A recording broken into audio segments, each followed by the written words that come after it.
Hello. How is it going? Hopefully the magic happened and that actually switched over to a stream. I have no idea if any of this is actually going to work.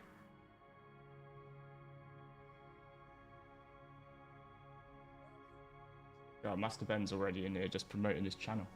Classic. No, but in all seriousness, go and check over Ben's channel. He makes much better edited things than I do. Right, so... Who's 7 indeed.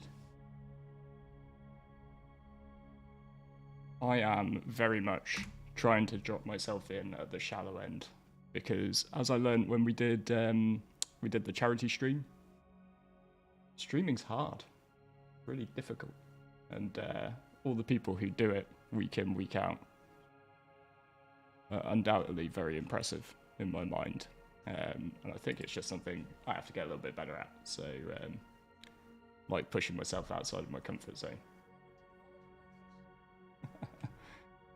Yeah, I'm not too surprised to see people imagine me wrong. I think it has something to do with the 20 cigarettes a day I used to smoke at university. So...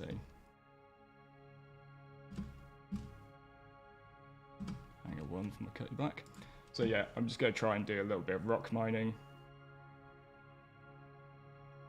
Tiny low volume. I can adjust the mix of the mic and the music if that's going to make it a little bit better.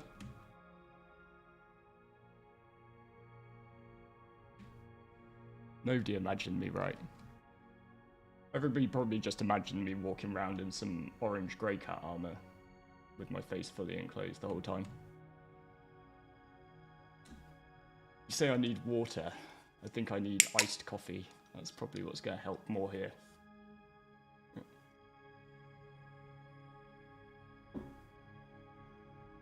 Still need to wake up a little bit. It was a bit of a busy day yesterday. We did a pretty immense event. But it was an awful lot of stress, my end. So...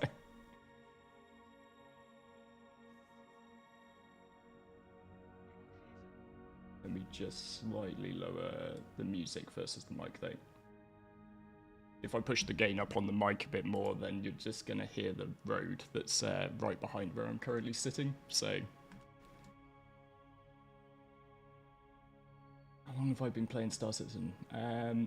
So I backed for a package in like 2014, it's like October 2014, but it wasn't really until sort of tail end of 2019 that I started playing. I checked in on it quite regularly because it was always like really interesting game from my perspective, but for quite a lot of years that I owned it, I didn't own a PC good enough to play it. Which is one of the things I always sort of try and remind people a little bit about when they're buying ships. It's like, you know, it's all well and good getting stuck into the ship buying, but you're going to need to probably factor in a PC upgrade or two before Star Citizen's a ready playable game. So yeah, I picked it up in 2019 again because it was just a case of like the ship persistence, the persistence between patches really got me. I was like, actually, I can grind for something in game. I'm not that young. It's I might be younger than my voice implies. So yeah, I'm gonna go for a bit of rock mining because it's something I haven't done in a while. And to be fair, it's just one of those things I find quite enjoyable to just chill out and do. That and a bit of trading. I might have to go and also start grinding for railguns. I might use these streams as a way to just chat while I go around, try to clear as many bunkers of railguns as I can, because if the event last night taught us anything, it's that running that event is going to need many railguns, and they'll probably all end up getting lost, so I need to do a bit of that.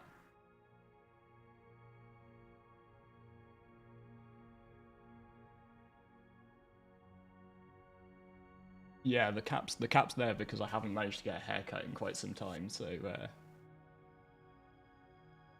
yeah, it's a necessary evil. I don't usually do wearing caps indoors, but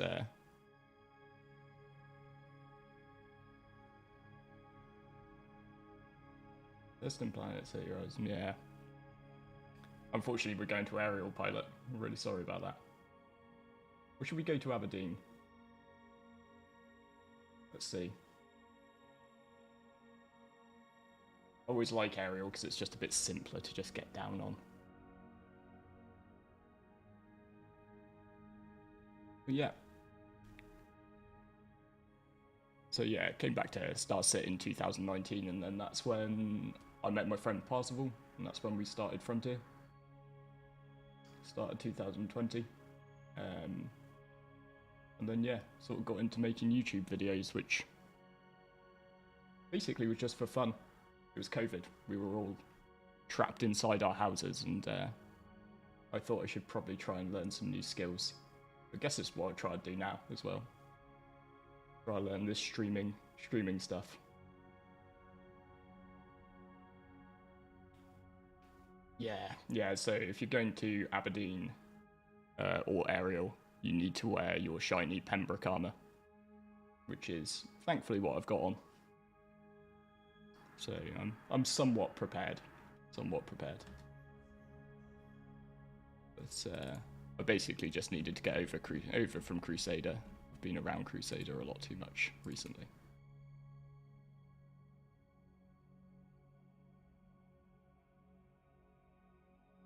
New star map when? That'd probably be nice, but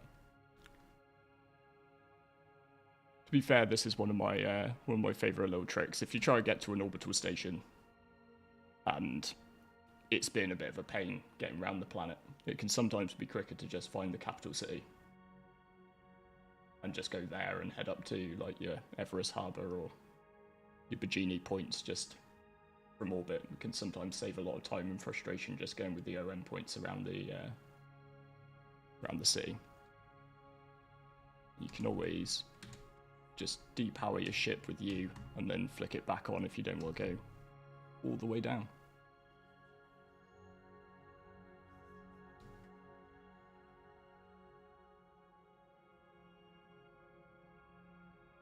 Yeah, I'm very much finding streaming is one of those things which is, it's sort of a new skill. It's and so that's why I wanted to try and start really simple. When we tried streaming before, because it was very much sort of focused on the charity aspect. I thought it would be a great idea to have lots of events running and all that sort of stuff, which is great. But the problem is that events are a lot of work to run, and if you've got a lot of people around, you then don't do the thing which you're meant to do when you're streaming, which is actually talk to the people who are watching you stream. So that's what I'm trying, a much simplified version. Right. I upgrade to the C1 Spirit. I have a Cutlass starter pack. No.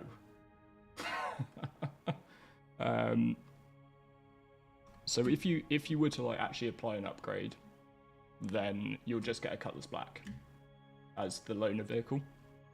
So you'll basically be where you are now, and then the Spirit could come out and you could not like it. So what kind of makes more sense to do is grab yourself a CCU from the Cutlass Black to the Spirit, but then just don't apply it, because applying it, you're not getting anything extra, and you have locked yourself into the Spirit. And then what I would do is I would wait and see the Spirit, wait and see when we get a lot more information about it. Probably won't be waiting that long. And once you can actually see what it is that you're buying, then you can decide whether or not to apply that CCU, or you can just melt the $10 CCU and sort of get $10 of store credit, and you haven't sort of got yourself in that position where you've melted you have to melt to buy back your Cutlass Black.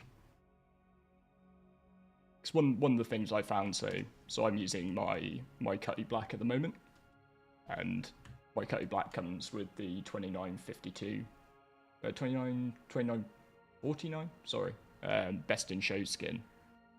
And if I were to, for example, melt my Cutty having upgraded it to a C1 and not liked the C1, then, you know, I would lose like that skin, or I would lose the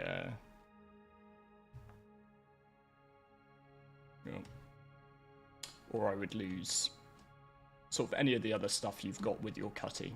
So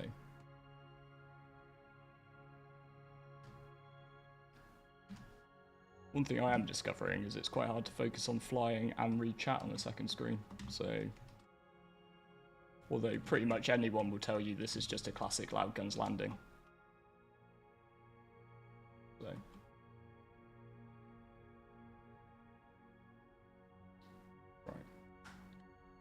that said, this is a bit of a case of do as I say, not as I do. I mean, because I also got CitizenCon fever, and I just bought an E1. Like, in the moment, it was very exciting, and I sort of did what I would term post-trade rationalization. I sort of justified it to myself after I'd done it. I was like, oh yeah, I don't have anything which has like passenger transport gameplay, and that's something which I might be looking forward to in the future.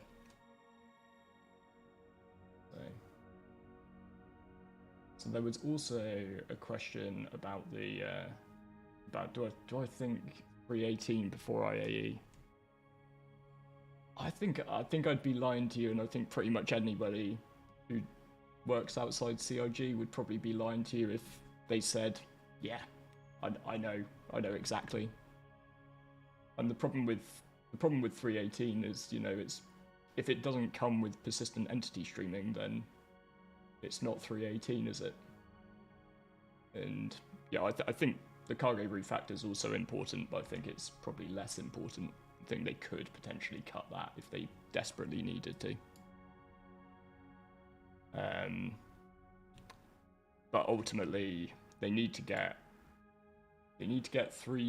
some form of patch out so that they can do IAE. But that could be 317.4. Ultimately, like if it came to it, you know, why not? I think it's more important that 318 is a good patch. 318 is released when PES is ready. I struggle using the term PES because to me it will always be a football game. So that's all I think of when I think of when people start talking about PES. And yes, the loaner for the E1 is the Cutlass Steel. So for the first time, it's left me wondering what I can do with a Cutlass Steel, because I don't think I was ever going to buy one of those. But that said, we did an event last night which sort of involved people getting brought in by dropship, and I think cause quite often when we're doing events at the moment, we're just testing. It's very much just trying to find like combinations which work. And one of the things which came up there was, you know, we could do with a bit more of a solid dropship, but not something as big as the Valkyrie. So I think now I actually have it in game. I think we might need to try and get some use out of these Cutlass Steels some of us have got. I know. I will go and get some Cruise. Don't worry. Cruise is for sure the best beverage in the game. I'm going to get some of those to stick in my backpack, don't worry.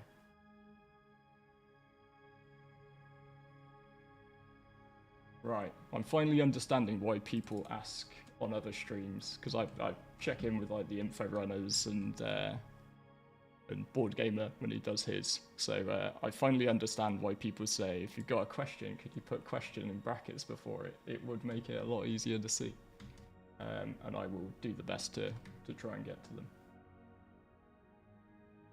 But yeah, what's your favourite 2 to 4 person ship in the game currently?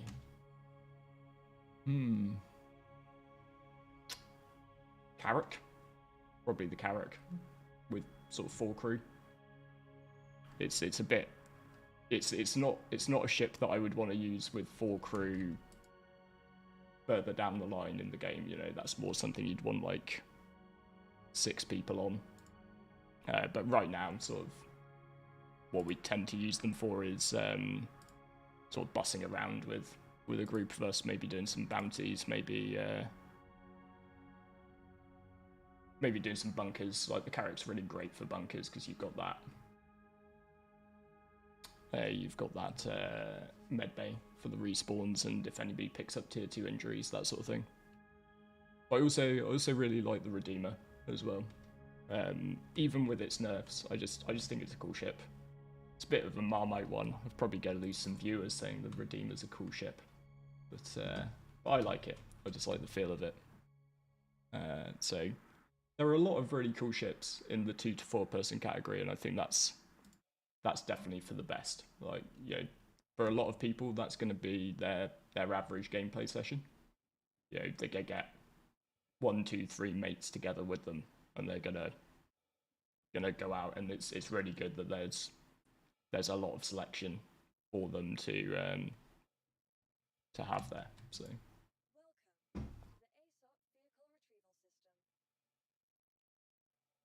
Where's the Kruggles? The Kruggles is in the other room because I don't know. Don't know if you've noticed this about me, but I'm not particularly great at multitasking, which is why this whole streaming stuff is going to be a little bit of a challenge for me. But I definitely don't want to add looking after an 18-month French bulldog at the same time. That was we had a lot of stress last night with that. So. Yeah, quiet guns, indeed. Unfortunately, I am nowhere near as loud as the name Loud Guns might suggest. Unfortunately, Quiet Miner doesn't have quite the same ring to it. But oh, and I've gone to the wrong pad. Hang on. Yes, I am pretty happy with this overlay.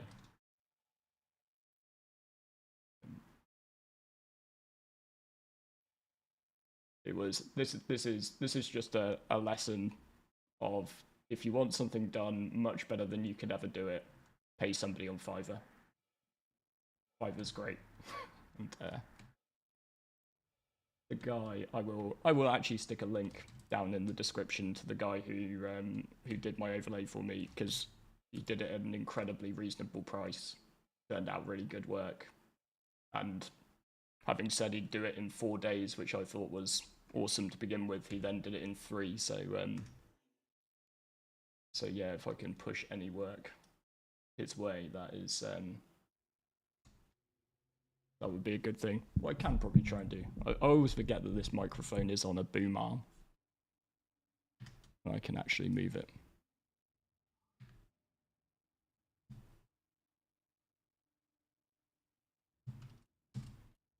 Right, read chat when you're not coming out of a hangar loud. That's the lesson of today.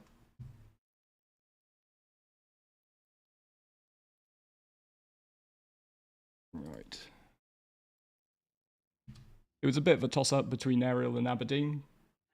We're going Aberdeen because it was a clear QT jump, and I'm lazy. Yeah. Yeah, I have to say a big thank you to one of the people from CIG for resolving a support ticket I never thought would get a look in. I had made some awful choices when it came to I didn't understand CCUs or anything anybody was on about in that respect, and somebody at CIG rolled back a really bad chain for me so that I could go back to still owning my Cutlass Black with its white skin, because it's one of my favorite skins for a ship. Thank you very much for the contribution there, Pilot. But you're not going to get me to say that Border Collies are better than French Bulldogs. All dogs are awesome. That's where I stand. All doggos are good doggos. Lady O has said it very well.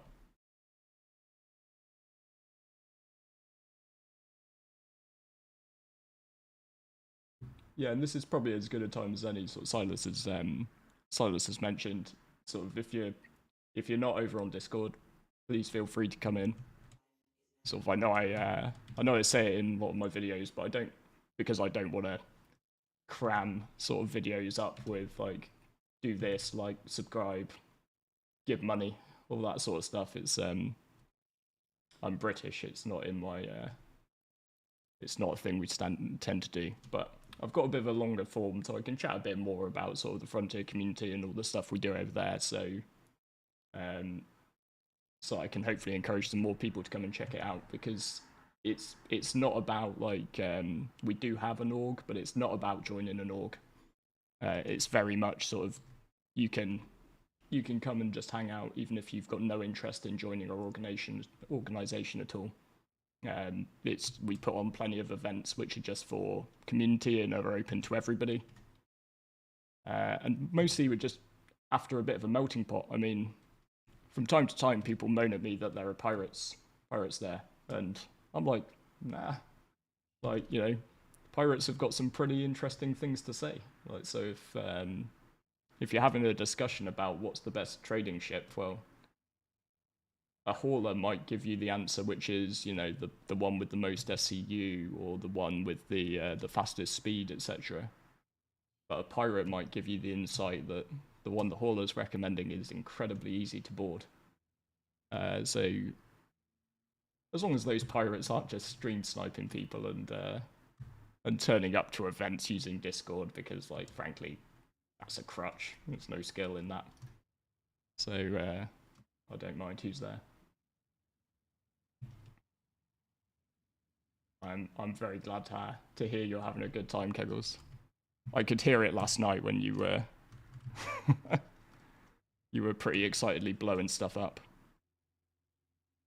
Okay, and that's what happens when you look away. You completely overshoot the mining station you were going for.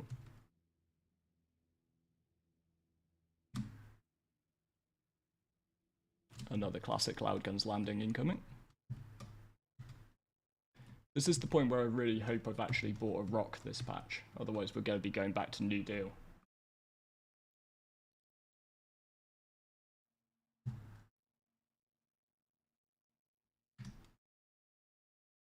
Little trick for anybody who likes their rock mining. Just make sure when you're landing, just use that open exterior rather than going and lowering your ramp at the back, because then at least you can just use that third person cam to check out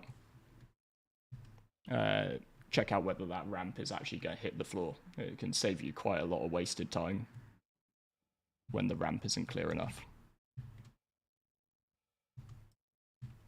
But I would encourage you to shut the door behind you and remember where the blue thing is.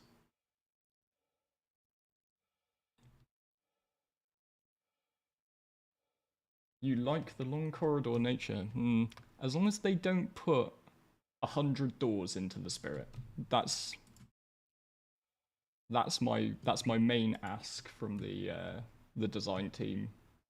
I love the MSR to fly around in, but it lost its slot as my daily driver because it's just a pain. Like, there's so many doors just to get in and out of a ship, so when its main purpose is just to, you know, be a run around. That's why I went back to using my Cutlass Black. It's just like same XL1, same speed. It's really good in terms of getting around, and I've got one ramp and one door to get through to the pilot seat. So that's sort of the MSR's ease of entry was what put me off using it as my daily driver. But I'm kind of hoping that the Spirit might take the place of the Cutlass Black. I'm really keen to see what happens there. MSR is a door opening simulator. Exactly. Yeah. 100 doors would make it really hard to... You are quite right. Yeah, 100 doors would make it very hard to capture. Absolutely, the Nomad to my mind, I think that and that alone would fix the Nomad for me. sort of if the Nomad just had an XL1. Like, I want to like the Nomad. Does that make sense? Like, I'd love to like it, but I just can't. And one of the big problems is that the Nomad is just so close in real world price to the Cutlass Black. And the Cutlass Black is quite a lot more ship. Like, it's got some real multi-crew in there. It's got a proper cargo hold, and it's got that size 2 drive. Like, so I think just having a size 2 drive slot on the Nomad would go quite a long way to convincing me that it's a comparable daily driver.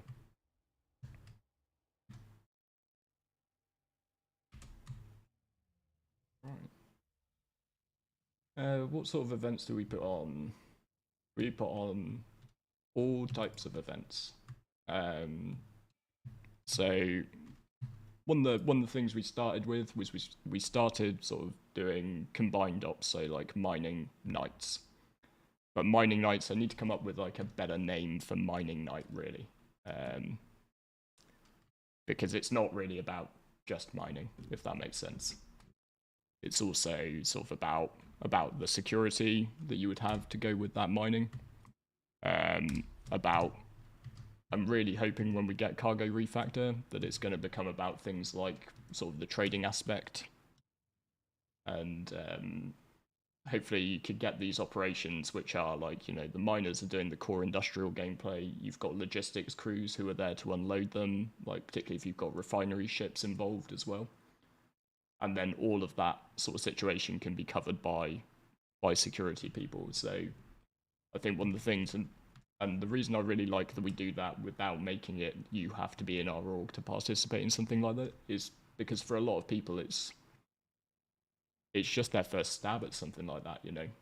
I mean, I've had nights which have gone horrendously wrong, like we just haven't really found any mining and then any minables, and you know, we've made a pretty pitiful amount of cash each. But then some newer player who that was their first time going out with like a full mole crew is just like, wow, I had so much fun doing that. And all of a sudden it just reminds me, like, yeah, actually, for a lot of people, you know, they might not have even sort of at this point like logged into a 15-20 person party and just seen that many people running around sort of with the same goal. And actually, sort of a good thing in Starset is, you know, you can have fun even when stuff's not happening, because you know you're just on a mole with some people and you're in a little chat with them, and you basically just chatter away, talk about the game. Kind of like the PU is kind of the waiting room, isn't it, for the game we all hope one day to play. And so we've all got a shared interest, and actually just learning. Close my ramp. Never. Sorry, quantum travel does it for me. It's the quick way. But yeah, but also we do completely different types of events. Tint is our head of racing. So we have a race team, and he also does events which are sort of race days, where he'll take players around some of the community developed courses, which I usually crash on. But that's probably because I haven't worked out that there's more to racing than going as fast as you can. And to go as fast as I can into some form of obstacle. And then sort of like last night we have sort of a combat division, and they do plenty of combat focused events as well. And so some people might think it's a little bit sort of RP to do scenarios and stuff like that, but like, yeah, it's fun. So and that is the main aim that we have. Make it fun. So, but also it's sort of like what we do try and do is we'll have some which are, you know, for balance, and we're trying to have a balanced situation between two teams, that sort of thing. But other times it'll be like an actual sort of training situation where it's more about trying to work out like all the things you might actually do. I know. Okay. Remember, I'm rock mining. When are you gonna PvP? When I get better, haters. I am massively looking forward to the master mode changes though. I think the master mode is gonna make a huge difference, and will be really great for not only PvP but also sort of like, you know, industrial players and stuff. I can see a lot of people are worried about it, but sort of I think a lot of people's worries, sort of particularly in the industrial world, is that they aren't going to be able to get away. And I don't think that is going to be the case at all. I think you absolutely will still be able to get away. It's just that you're going to need to make that decision to get away a lot quicker. Like, you can't wait after you'll see a chevron appear on the horizon. And basically, if you're in a prospector and you're just sort of doing some quantanium mining, etc., and you're at that point where you're scooping up and you've got 15 SCU in, then you need to just buck it at that point. Better to make it home with 15 SCU than wait and see if that chevron is a bad guy. Now you need to be taking off straight into QT mode and running. If you do that, then I hope they won't catch you. But if you wait and see who they are, and they turn out to have bad intentions, then I hope they do catch you. And you can't get away. Controls, I am currently using mouse and keyboard because I've got some things plugged in to assist with the streaming, which have taken up slots for my sticks. So if my flying ability is impaired, that's what I'm gonna blame it on. But to be fair, I still go back to mouse and keyboard quite a lot. I do quite a bit in terms of like new player guides, and I think it's important to keep new player guides on mouse and keyboard, because not everybody has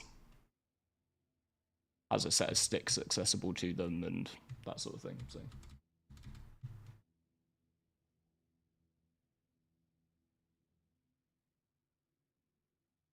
it's going to be the point where I'm going to find all of the big rocks, but none of the gems.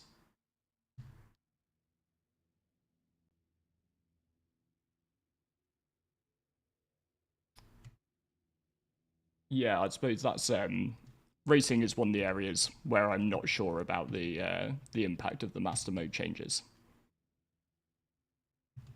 So whether that's going to make racing all of a sudden far too slow. But again, I'm pretty sure that they can do something about that. They're not going to, like, you know, if you look at CIG's, if you look at the things they have done recently, I mean, it's clear that they're quite committed to racing. I mean, you wouldn't go through the thing of making the snake pit and then make racing rubbish. Right, I think based on where that popped up, that should hopefully be some gems to mine.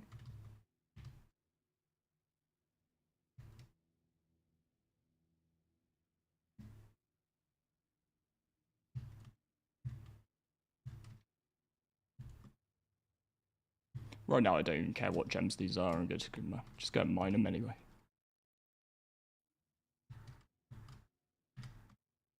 Usually, I would check these, and of course, only mine Hadanite. But right now, I want to stop showing off my amazingly bad. Brilliant.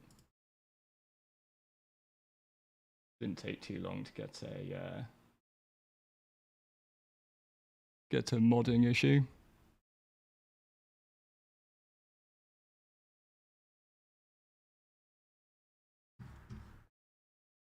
Brilliant.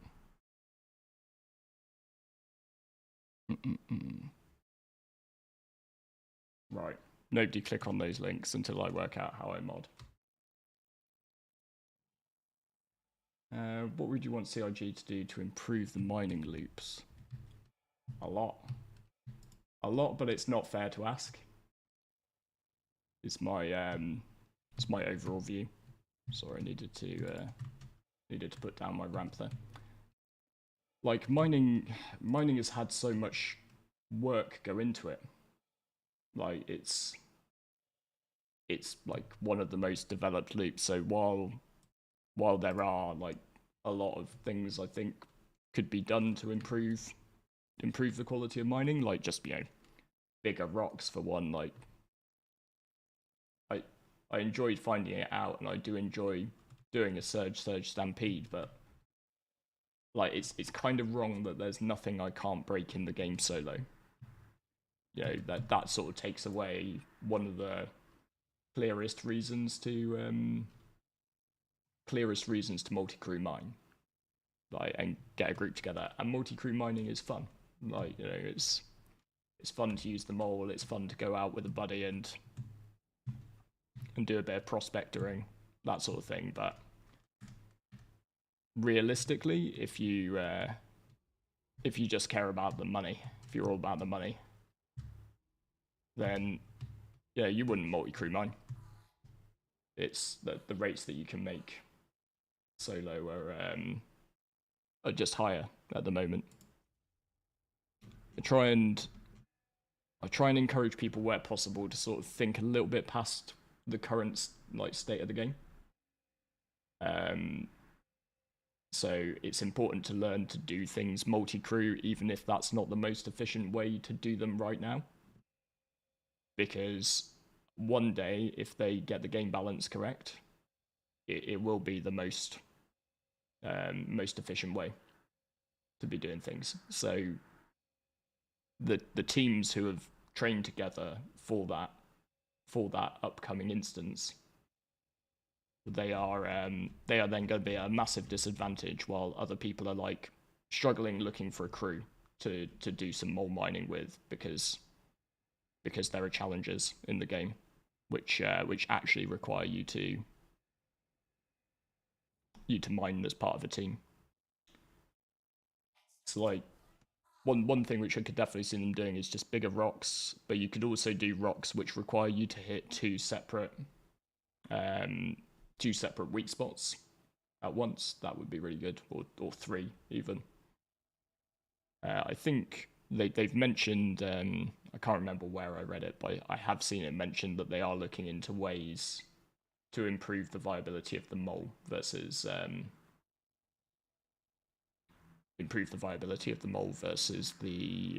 versus three prospectors. Right now, I would probably say if you have three people, you're better in. Well, I think you're better in two prospectors and a mole if you've got three people, with one solo mole, because that just gives you the most SCU of space, and you can have sort of somebody basically doing the refinery run using the big SCU of the mole, but you use the prospectors because that still gives you 3 lasers, but they're just a lot more flexible. But I think the mole needs an improvement, to be fair.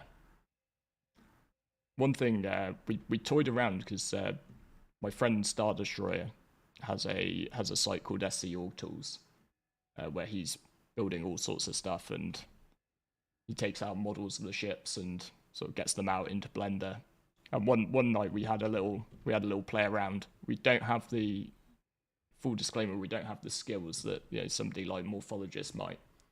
But we were just playing around a little bit with redesigning the mole. I think one of the things which would make the most sense is if you made the lasers on the side remote, and then you cleared a lot of space on the second deck, the first one as you enter, sort of the lower deck of the mole, and allowed it to carry a rock. Because that would just be a huge improvement, I think, to to the mole. You know, you come across a load of gems. Well, you can also mine the gems effectively.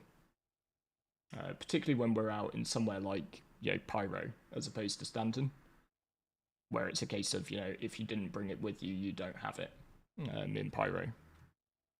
So I think that would just improve the versatility of the mole an awful lot as a mining ship for a multi-crew expedition.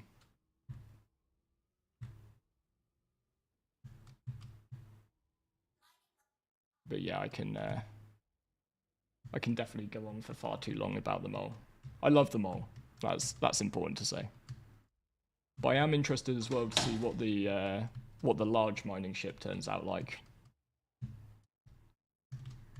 That will be interesting. I'm wondering if it's going to be an Atmo miner though. That's one thing.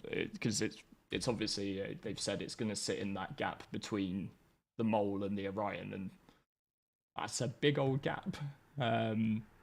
So is it going to be another one which is sort of space-bound, or is it going to be like the biggest thing you can take down to a planet possible?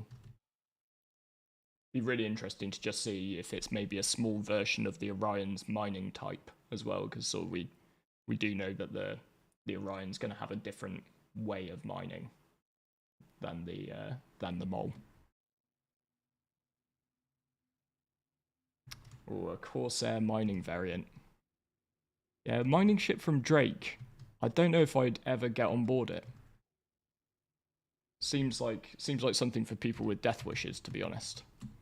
Because, you know, considering Argo don't even give you a bit of glass in front of the mining laser when you're in the wing seats. You know, I hate to think what a Drake mining ship's safety requirements are like. You know, you just ride the mining laser. You know, bash your head off a rock, that sort of thing. Oh, have they already said that the large miner will carry a rock? That's interesting. I need to go back and listen to that segment of CitizenCon again. I really enjoyed doing a CitizenCon watch party in Discord. That was fantastic and great fun.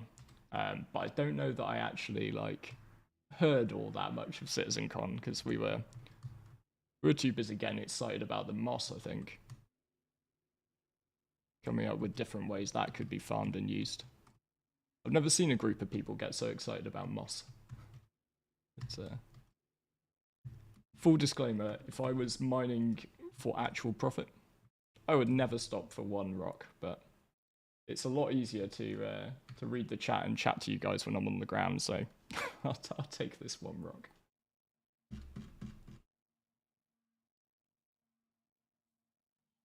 I like that arrow. Yeah, no glass in front of your mining laser with an Argo ship. In a Drake one, you are the mining laser. That sounds about right. So is that all they really need to do for design functionality? You know, they just release the mole 3 times, but it depends on whether or not you get glass and a chassis in your mining laser that you get stuck out in.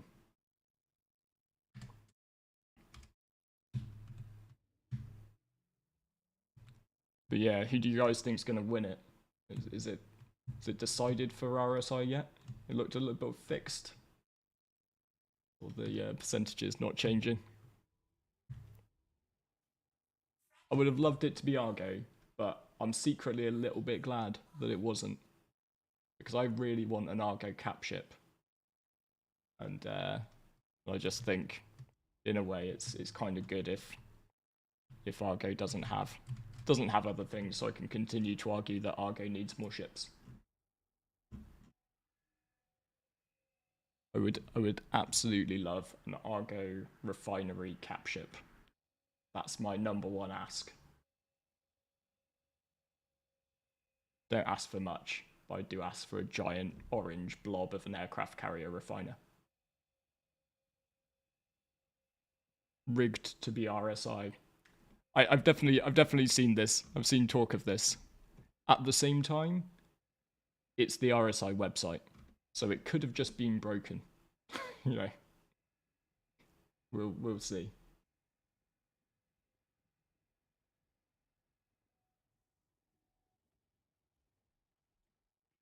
Beef with the RSI is all the struts that ruin cockpit visibility, except in the Mantis.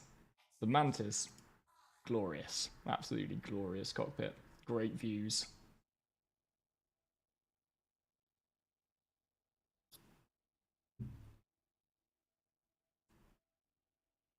I have seen that big disc Argo concept Kodiak.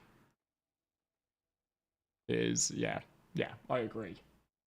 I mean that would very definitely for me, for all that I say about like, you know, wait and see on concepts, wait for the Q&As, all this sort of thing. And that is a very good piece of advice, by the way. You know, there is absolutely no harm in waiting for a Q&A for a new concept ship that comes out. They won't take that concept ship with that LTI off sale before they put the Q&A up. So, you know, if you just and the ship's not going to release in the meantime. So you can just wait around a little bit and at least hear the answers. Yes, Kodiak, exactly. An Argo industrial carrier. That's what I want. I want it to be a refinery that carries 2 moles. And then I'd be the happiest man, and I'd be sending Christmas cards to John Crew for the next 10 years. Maybe longer.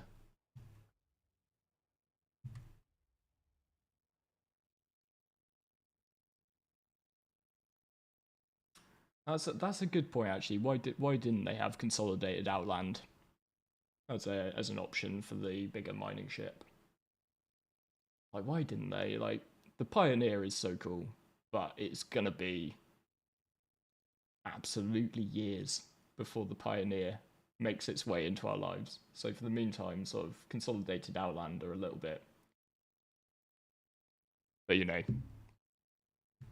it's an absolutely brilliant ship. Brilliant looking ship. So they've sort of proved that they can make large ships.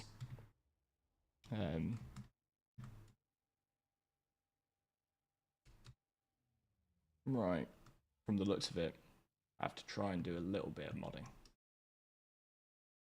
They remove the ability to store as commodity from the rock when it's in the ship. Yeah, they made it a little bit. I think you have to like drag and drop it. Why would I choose the Argo mining platform over the Orion? Because it would be, so I would envisage it being something which you brought materials back off a planet. Sort of the whatchamacallit, the Orion can only asteroid mine. So it's a bit of an issue in terms of in terms of being able to get down. Like, I'd imagine there will be probably the best mining fields are going to be on planets. It just makes more sense in terms of you're taking a higher risk. Like, I think everything is risk versus reward in order to have good game design. And so with that in mind, sort of a carrier bringing ships which could go down planet side, which could then maybe bring sort of materials back up, or potentially like the Kraken, it could be a capital ship which could move into atmosphere and land. You probably wouldn't want it flying around following your small ships, particularly if fuel is a concern, but could maybe provide you with a moving base. The other option, of course, is so we've already got the Kraken's got we've got the privateer variant, for instance. So I could see them doing a Kraken refinery variant, because to my mind it makes the most sense to have like a carrier in combination with a refiner. You land your mining ships at it, and then you transfer things from the moles from the prospectors. Will be the flagship for FC. Javelin? Who doesn't like a javelin? It's just got to depend. It's got to depend on like I jokingly say javelin, but taking a javelin out is going to be a lot more than just having enough people to crew that. You're gonna have to have enough people to crew the support fleet to crew the javelin. So we'll come back to that in a sec. So I think that is a really interesting point. But holy hell, thank you very much, Jason. But just to be clear, I'm doing this for fun. You don't need to give me your money. I love your money. It's gonna help me build the next computer and keep making great videos. Well, better videos. Sorry, didn't just remain humble. So thank you very much. But yeah, absolutely no pressure on anybody to give me any money. But yeah, thank you very much, Jason. That's very kind of you. So yeah, we were talking about sort of javelins. Wow, I'd tangentially gone on to the idea of javelins. And yeah, it's I was listening to the info runners. I mean, if you steal people's ideas without quoting them, then it's plagiarism. But if you steal a lot of people's ideas and you accurately source them, then it's just good referencing. It was something they always taught me while I was doing my degree.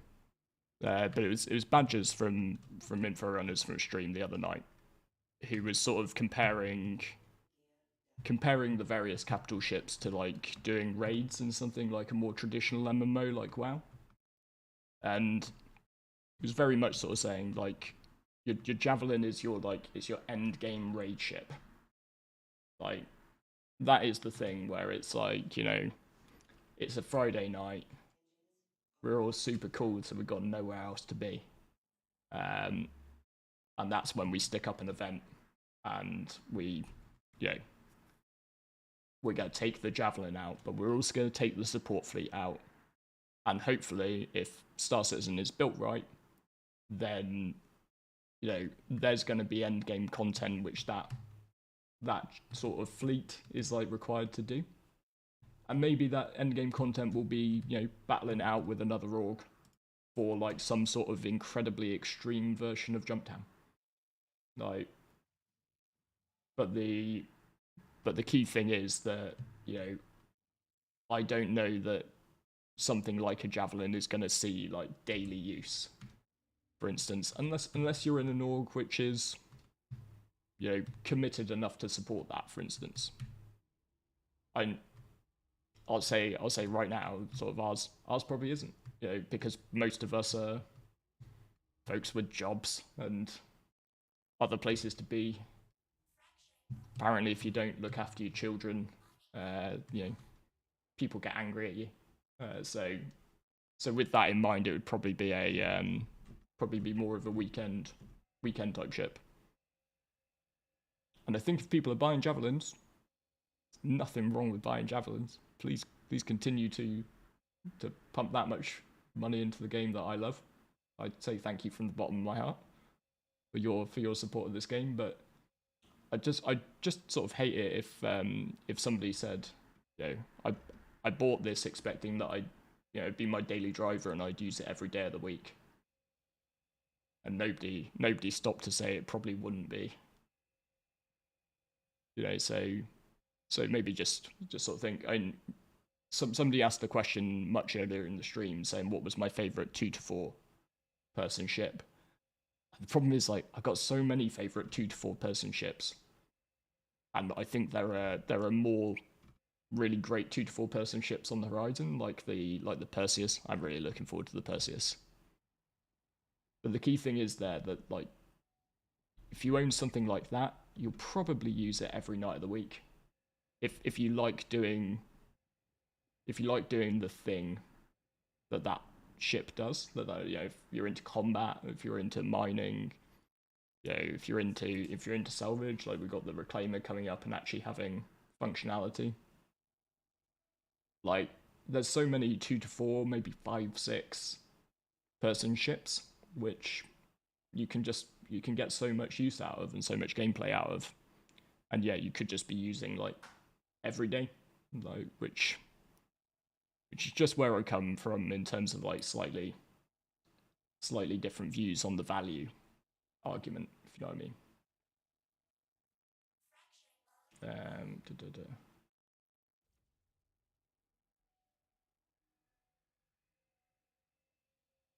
Da, da. Oh, I'm really glad to hear you're liking the game I'm with.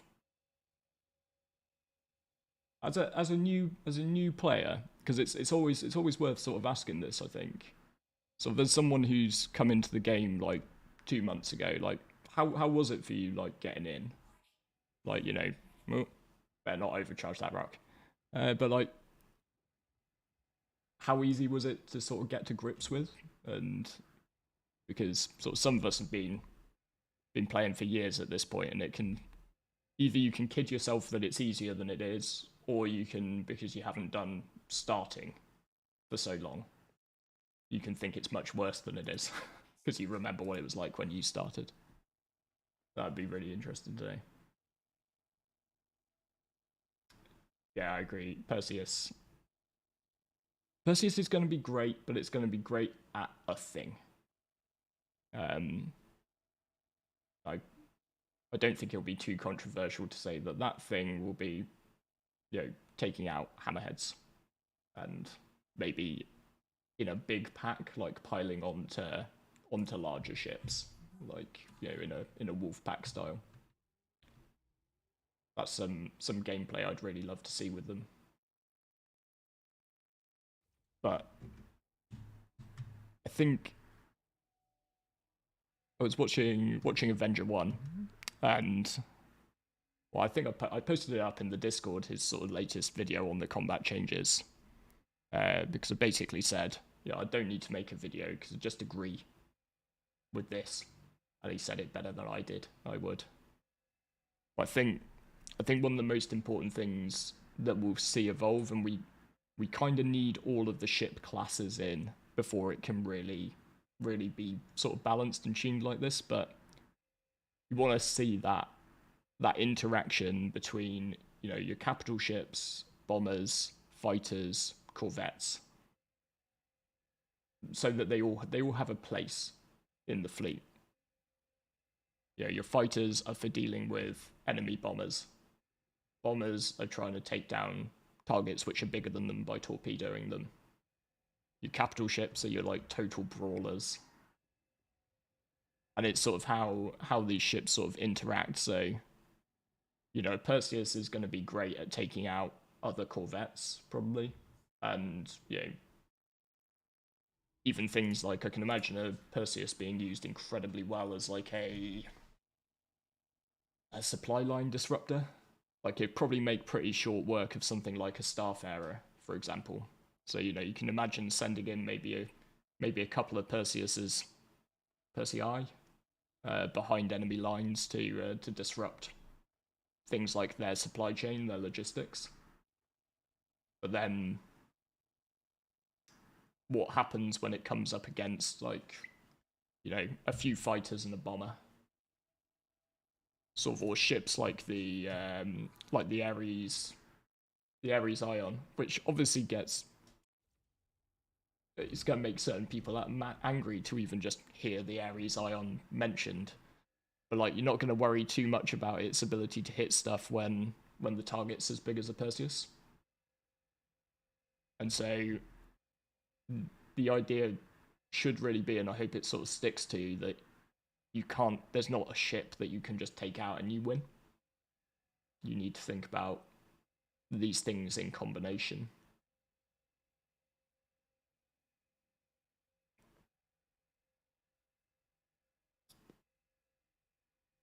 Oh, that's cool. Sorry, just picking up on sort of what I was said. Not that hard. So yeah, it's good to see that sort of the game, and I think there's also just more of a community around it as well now than maybe when some of us started. Like, there's always been people playing Starset, but it's one of the things that's quite easy to overlook, like about things like bigger server caps. You know, one of the great things about Starset has always been that you can just ask a question in general chat, and somebody will likely come back to you with an answer of some description. And if you're playing in a server with 100 people on it as opposed to 50, that's just 50 more people who might know the answer to your question. So, so yeah, that would be a number one tip for anybody who is a bit newer. Like, don't forget to just ask in global chat. Hit that F12 button. All right.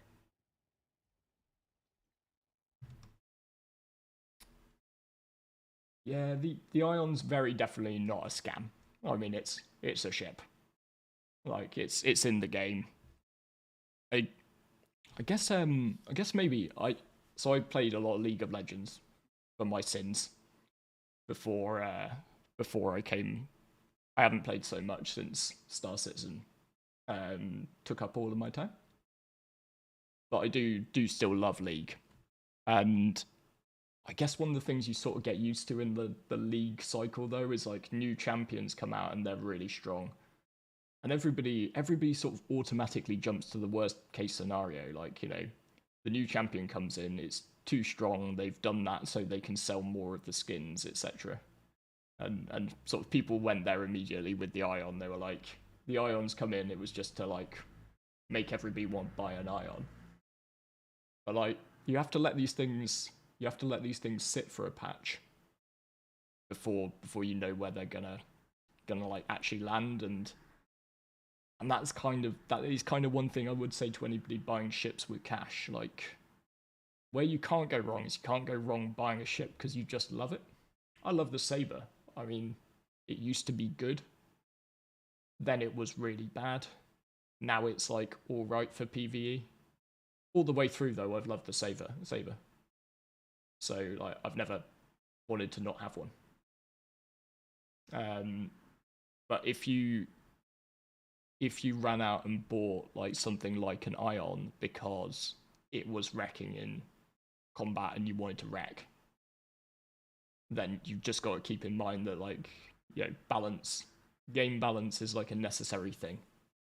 And in the short term, if you're the owner of the thing which gets nerfed, you know, carry on my League of Legends metaphor, like when your main champion catches a nerf and goes from like S tier to C tier, yeah, it sucks. You're a bit annoyed. But like long term, you're gonna want that game balance. And what we have now is nothing like what we will have in the future, if that makes sense. So even now, even if you found the perfect ship because you think it's great, like, it might change. It probably will change.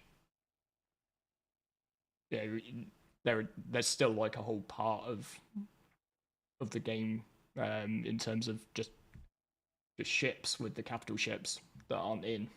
So with all that's going to come more balancing, and these things will change. So happiness equals expectations minus reality. That's one of my favorite sayings.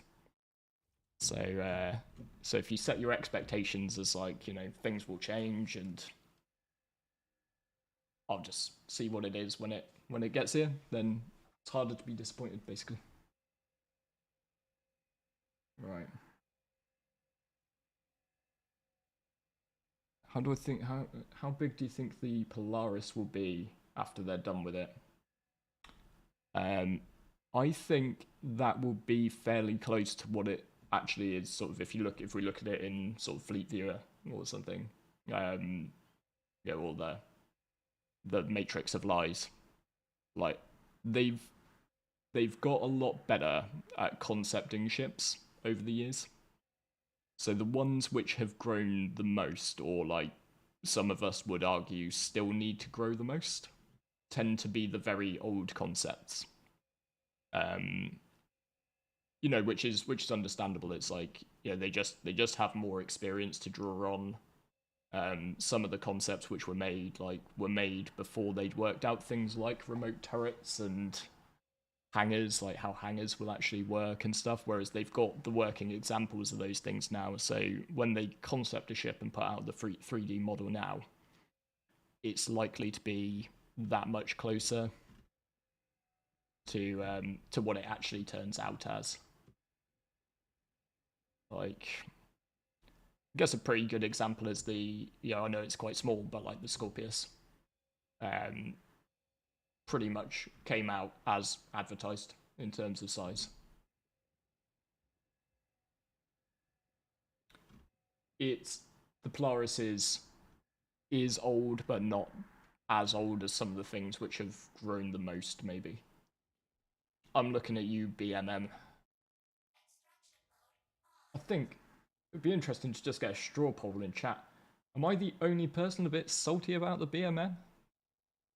Like, I own a BMM. It's one of the ships I bought quite early-ish. And it's just a bit too big now. I bought this thing because it was like a blockade runner. Like, small, sleek was sort of what I was imagining, and wasn't necessarily expecting it to fall into that, like, 2 to 4 person crew, but I was more sort of envisaging, like, 7, 8 of us could get on it. It would be a bit bigger than a Carrack. And now I'm just sort of looking at it, I'm like, oh, do I need to, I'm going to need to remortgage to fill the cargo hold of that. But it does look great. I mean, like, no, this is no knock to the designers of the ship. Like, it does look great. But I'm just a little bit like, if I'd known it was gonna be that big, I might not have gone for it,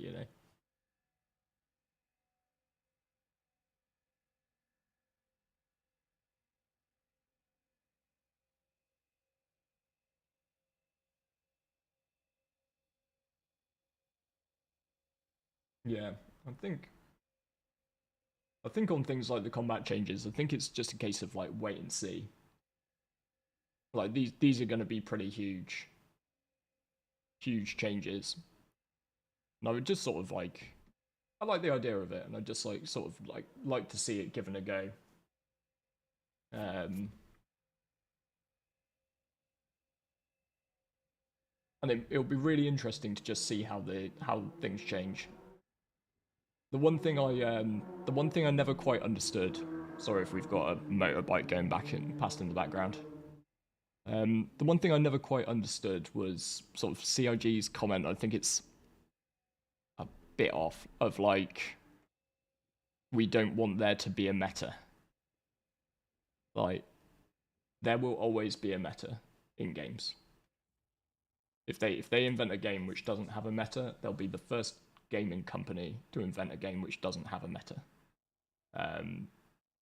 Because it's just, you stick a game in the hands of enough players who are looking and seeking for the best way to do something, they will develop a meta. Like, it may fluctuate, it might not stay the same, balance changes will happen, but there will always be a different type of meta. Now, what's always quite interesting though is like, meta isn't the best way to do something. Meta is the best way to do something that people have found so far. And it'll be one of the things which is always interesting in games, like particularly if you follow them for like, min-maxing, for sort of watching different things evolve, is when you see somebody push like a new meta, somebody do something which is surprising, which counters the existing meta. It's so it's always interesting to see that sort of unfold. We know this is how these enemies of ours play. Now, what can we come up with to beat that? Then you come up with something new to beat that. They throw something different back in your face, and that's sort of an interesting dynamic to observe. And I think what CIG should strive for is, just there being, not so there's more ways to like solve the same problem than just one.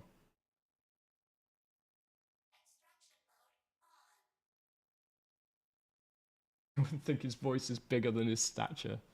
Me, I probably think that. So I have tried to put muscle on, just doesn't occur that much, regardless of how much pizza I try and eat.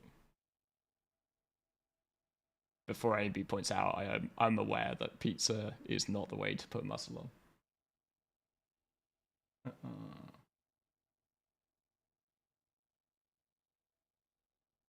Yeah. How many members are in our org? Our org has about 300 members, I think. Last time I checked. The community side though is quite a lot bigger because, like I say, we don't sort of enforce on anyone that they need to join our org to come and play and join the Discord and chat with people. You know, it's more important, I think, to welcome lots of people in and not put that pressure of, like, you know, sign up here. Because Starset's still a long way off, so you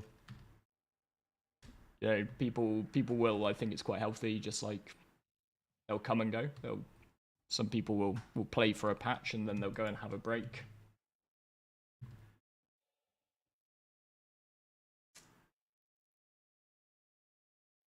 Yes, Rav. I too remember Warhammer Age of Sigmar as a attempt at a game without a meta.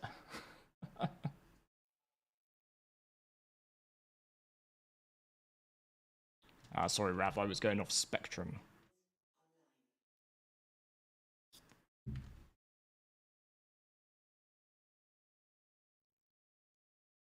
Yeah. Right, the org, just while I can do shameless promotion because it's streaming.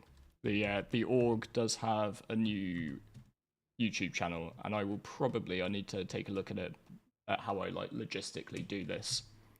But while I'm going to be sort of doing these live streams on my main channel, I'm probably going to pop up the VODs onto the Frontier Consolidated channel, just so that we get a bit of other content rolling out there, and sort of a home for some of the longer form content that might exist.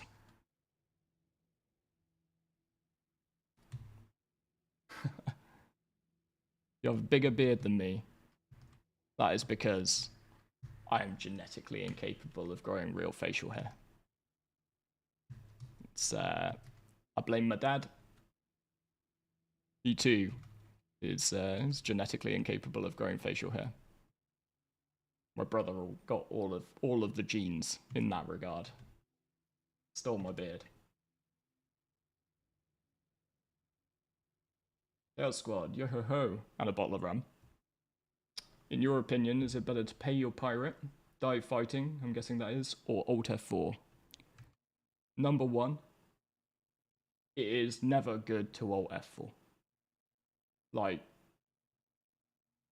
there's a huge debate on, like, piracy and griefing a lot of the time. And, you know, if you're F4 when you get caught by pirates, I mean, like, nobody's ever gonna know, sure. But, like, I mean, that's as good as griefing. Like, people have... You're signed up to play a PvP VE game. You're in an open world. These people have laid a trap for you.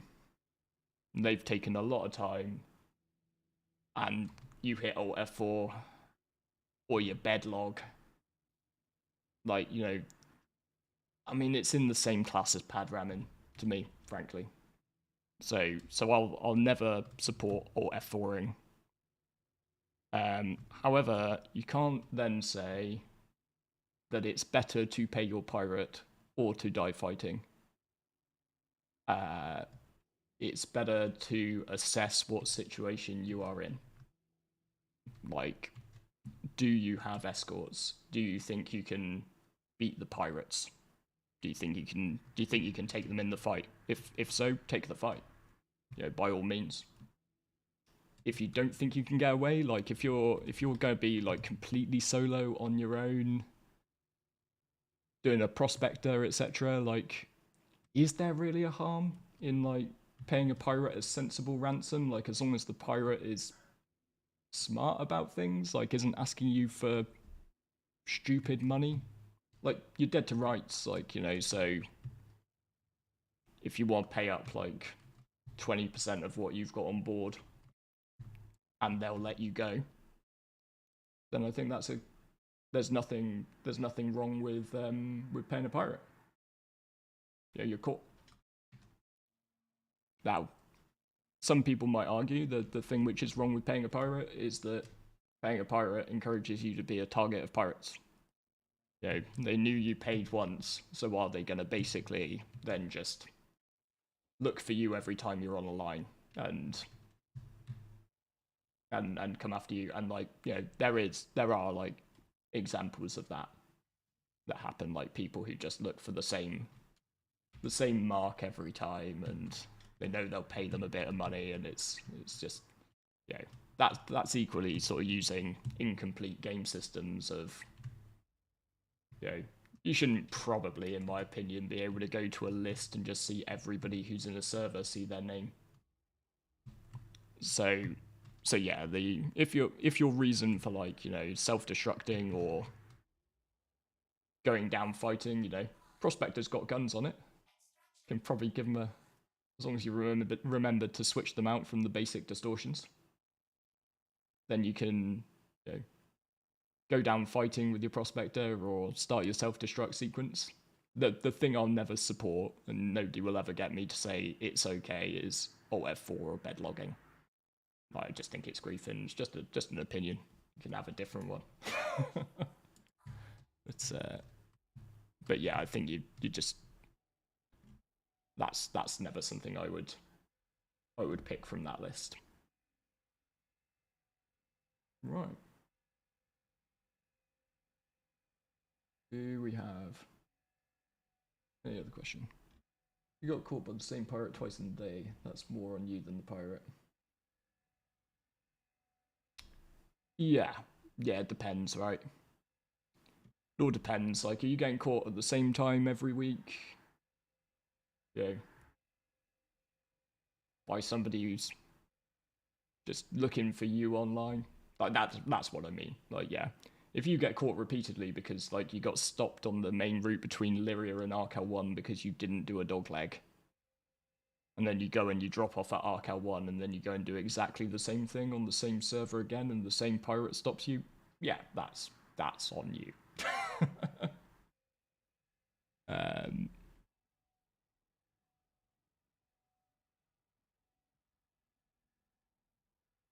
Oh, what about you? Yeah, Rocky, I too have had recently the issue of, because like, you're meant to be able to take out 3 vehicles at once, right? And I have recently found out that is not working as intended. It's I've had a lot of instances. We did this event last night, and it was all sort of ground vehicles, and I was trying to have as many of my vehicles out and ready in like C2s so that we could get on with the event as quickly as possible. And then just right at the last minute, my C2 just disappeared because I got a second tank out. And so that is a little bit of a pain. Yeah, I'm very sorry. I need to take a look at this this issue in chat and work out how I meant to do that. As you can tell, I was incredibly technically prepared for today. But I guess these are all the things you learn by doing. So if you bear with me for a second. Could be a really good way to afford ships, couldn't it? But no, let's make that go away.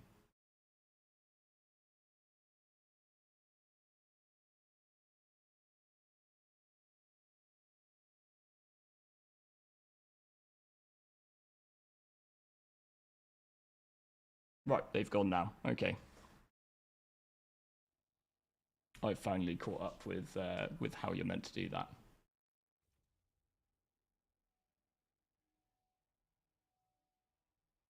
Yeah, I don't actually have that many ships. I don't have as many ships as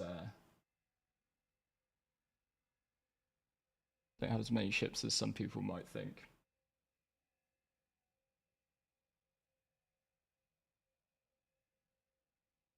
Yes, I probably need to look at getting some mods. The problem is I already ask people to do quite a lot, so I'm a bit conscious of that. Like I don't like asking for help, I'll be honest. But it's something I need to have a look at. And of course we have an exceptionally good community moderator team led by our very own Ravnak.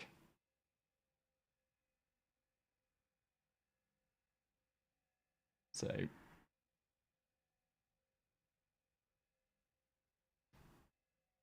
hey Sully, how are you getting on, mate? Yeah, so I am just doing some rock mining and chatting away and going off on a lot of tangents. Anyone who's been in a Discord chat with me knows this is just standard for a Sunday. So if anybody's got any questions, feel free to throw them at me. We've had some really good ones so far. It's always good to have a chat about the game.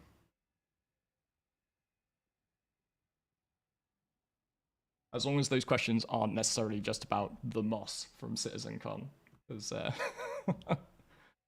think we covered Moss in full. In full. I think CitizenCon was really interesting. There was a lot of really interesting bits and pieces like hidden in there. Ooh, can you upgrade the mining laser in Iraq? You cannot. But interestingly, there is stuff in the game data. Like in the game data, there is like a Lancet size 0, Helix size 0. Because yeah, your rock lasers size 0, prospector size 1, and the mole is size 2. So there is the stuff in there as if like, you know, it might be a thing in the future. And yeah, particularly if we get some more challenging sort of gem nodes at some point, that would be really cool to see.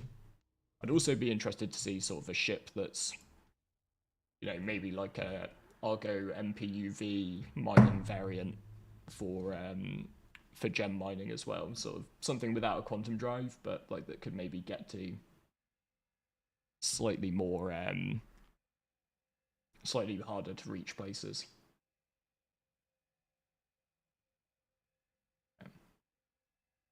Arrow or Gladius is better in PvP? ?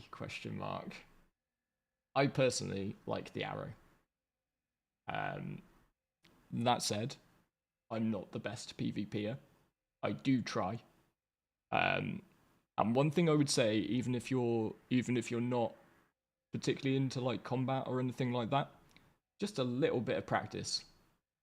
Just a little bit of practice. Like, be somebody who, like, you know, you can be somebody who it's not your main game loop for, but with just a tiny bit of practice, you're not completely useless. And you would be really surprised by how many people you can beat just by being not completely useless. You won't beat the people who train it every day. You know, you won't beat the people who are like in Arena Commander working on their aim in the PU, working on like how to take on ships in the real version. But you might surprise yourself and beat people who are just having a go.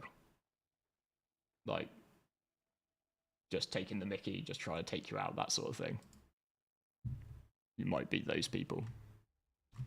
So yeah, I would recommend just, you know, go into Arena Commander, like even if it's just once a week, like half an hour, have a bash, watch a few videos, like better even than watching some videos, jump into a Discord server, like hours, A1 runs 1, which is really good for specifically combat. And then, you know, get involved in some PvP, learn from people who do it all the time. How to asteroid gem mine with the rock. It could be done, but I'm pretty sure all of the gems on asteroids are hand minables. So you can just do them you can do them far more easily with a multi-tool. That said, I've never stopped a mole and got out to get the couple of Hadonite gems off the side of a Quantanium rock. I've always been like, the Quantanium is quite enough for me. I've got one of my best friends is we used to play a lot of survival games together, and whereas I am the min-maxer, like I like min-maxing. He liked what we used to call scorched earth. He used to just like, if we were playing something like Ark, he wasn't happy until he'd taken every piece of metal or tree off the area that he was clearing. He would absolutely get out of his mole and take those couple of Hadonite gems. Are we ever going to find out what happened in the staff canteen? You'll have to wait and see. We do have a plan. We've got a little bit of a plan for this. Something that gets talked about usually when we've all had a beer. We're considering doing some machinima. Or specifically, we're going to call it machinima because it's probably not going to be very good compared to the standards of some of the machinimas I've seen. But yeah, we're looking to go with a slightly more comedic vibe. I think, was it Captain Burks? Somebody did, like, slapping enough mining gadgets onto a like full size like prospector or mole mineable, and then mining it with lots of people in rocks, which was hilarious. So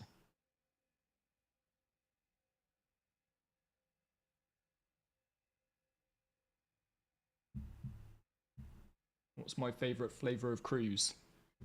Obviously it would have to be Lux, because not only do I value flavor, I value efficiency. Considering it doesn't taste anything because it's a computer game, I'm all about that easy life.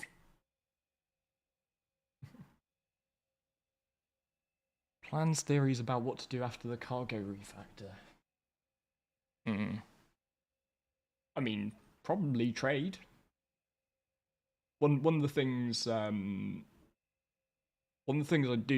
do personally believe is that the money you get for doing certain activities, I wouldn't read too much into it at the current point. Like, I wouldn't get demoralized about being a trader because trade doesn't pay particularly well.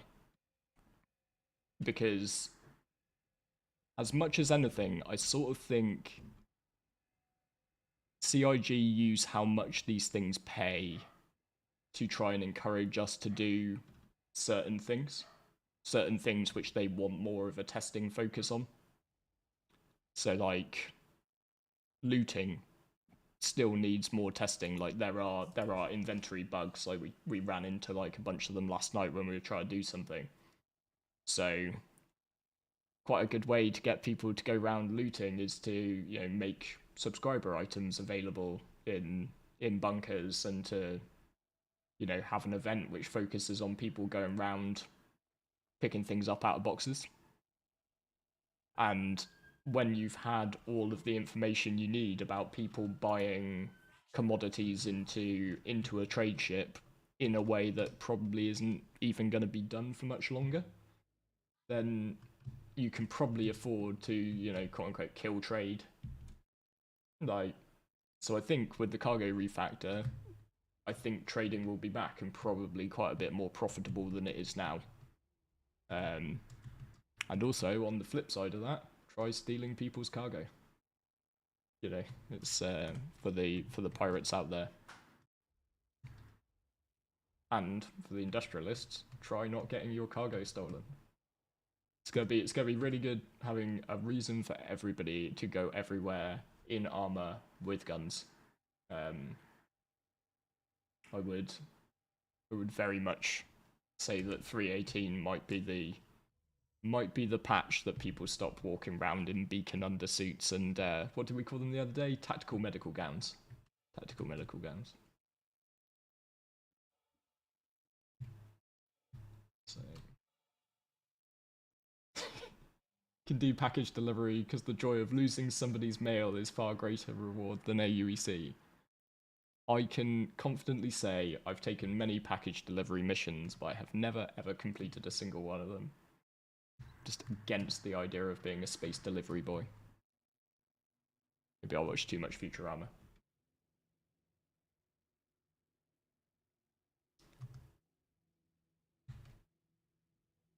Yeah, yeah. I don't know why certain things like if I had because I don't want to give the impression that I'm a white knight because I'm really not. I feel white knight is maybe sometimes a term which is thrown around by people who just want you to be not enjoying yourself. Um, One of the major gripes I do have with Star Citizen is basically all around the inventory system. I use boxes for GPS locations, yeah, for either for mining or for dropping off as like a waypoint for a race, that sort of thing. So we use the boxes quite a lot, but I never deliver the packages. The Ling family are still waiting for their parcels to be delivered. I've done horrendous damage to their reputation. Um, but yeah, my biggest gripe with Starship really is the inventory system. Like, played quite a lot of survival games, and if I had an issue, it would be very much that games like Ark have solved all of the problems of inventory, like particularly particularly the ones which are like transfer all, split stacks, move half of this stack over to this side of my inventory. Like all all of this is just incredibly well hotkeyed already, and one of the things I slightly don't get in CIG world is why when there are examples of really well worked out mechanics in other games, why would you not just like maybe look at them and plagiarize them? Um, that said, and it's one of the things I often remind myself of whenever I am commenting on any form of game design decision is I am not a game designer. Like, I'm an enjoyer of video games, and therefore like there might be really good reason why what I'm saying doesn't work. Um, that somebody who is cleverer than me could explain to me if they took the time. Rav, that is some very good news.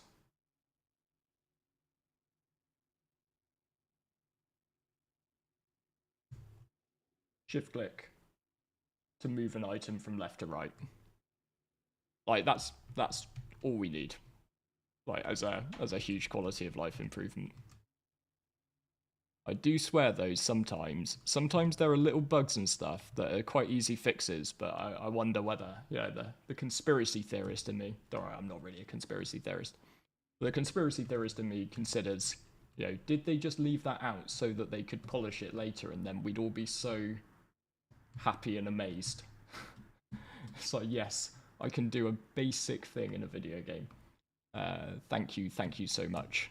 Whereas if they'd put it in to start with, we'd have all been like, meh, of course it should work like that.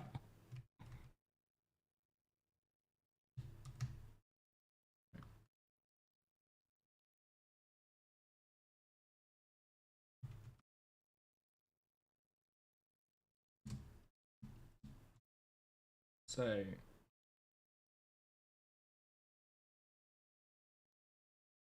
as FC as a mining org, do you guys do escorts for your org mates? Since you mentioned J1s, yeah.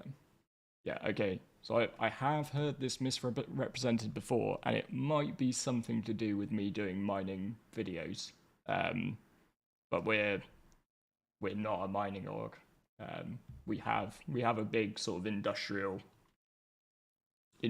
core, but then we also have we have a security division, we have an exploration division, and a support division and a logistics division. So I think personally, and I'm just looking at sort of read across from things like Eve Online.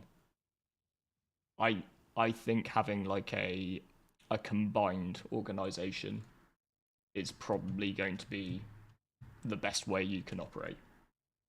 Um, either be either be diverse and sort of cover as much ground as you can as one organization so you can keep as much in-house as possible, or be really niche and be just incredibly good at the one thing you do. So if you're going to be if you're diverse, you can sort of get a lot of value by doing things together. You know, you've got explorers who find the good things, so you don't have to like go outside of your org to find locations that you want to go to and you don't have to go outside of your org to find like the miners who might be able to make use of that particularly good mining spot that you found. And you don't have to go and petition people for security because you've got it in house. So the information doesn't have to leave your org so much. The flip side though is like being so good at one thing that people do come to you. You know, it's easier to, if you're very focused, it's easier to build up a reputation for being like the org that people turn to for mercenaries, for instance, just picking something out. But it might be even more niche than that, you know. I can see some org being like entirely dedicated to sort of providing like fighter support, but like they turn up with their own carriers, so you pay them and they'll be there, they'll be on time, they'll bring a lot of like highly qualified, very good fighter pilots to aid your force. So.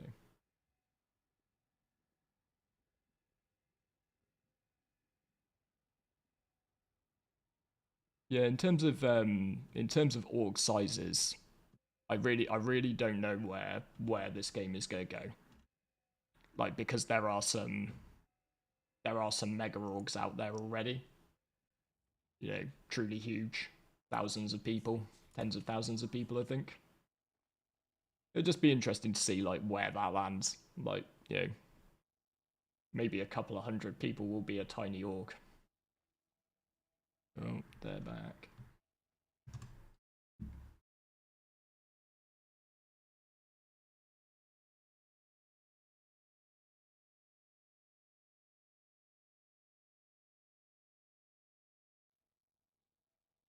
Yeah. Yeah, it's quite hard at the moment, sort of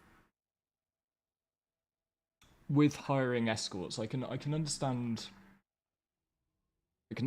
it is the argument from a lot of the PvP crowd, for instance. Yeah, I shot you down, but like, if you didn't want to get shot down, hire escorts.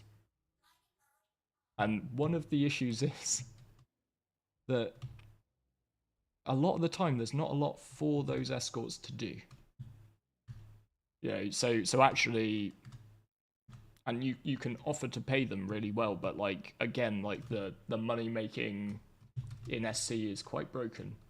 So if I offer somebody half my take from mining, because like when we do joint ops, for example, we just pay everybody the same. Like if you come and you turn up and you fulfill a role as part of the op, then we add up all the money after the night's done, and we split the cash. Like, sometimes we take one share for the org, stick in the org bank and fund events and stuff, but then after that, it's just one share for everybody. So whether you were a fighter pilot providing security or a miner doing the mining, like, you'll chuck the money together and you pay out. But even then, it's like, on an average night, there's not a lot happening sometimes for the combat focused players. And so, but one of the things I do come back to is, like, CIG have sort of said that we will be outnumbered by NPCs in this universe 9-1. And so what would be quite good to see is, like, almost a guarantee that wherever you go, whatever you do, you will be attacked. It just might be by an NPC, like 9 times out of 10. If you're down on Lyria or something, there are just random NPCs who might spawn and might come and take you out, So there's stuff to do for your combat wing, so they can sort of feel like they're having gameplay and that they're being useful. Because if I could guarantee getting attacked by players every single time I went out, I wouldn't have problems getting escorts. I probably wouldn't even have to pay them. I could probably just say, like, because for a lot of PvP players, like, the payoff is PvP. It's not, they're not even worried about credits. So if I then also say, and I'll pay you, nice bonus, thanks, mate. But if I say, I'll pay you, and chances are you're going to be following me round in my C2 or my Argo Mole on the rare off chance that I get attacked, then a lot of combat players will just say, no thanks. So yeah, tricky, but, like, some of these things will just evolve over time and probably balance out.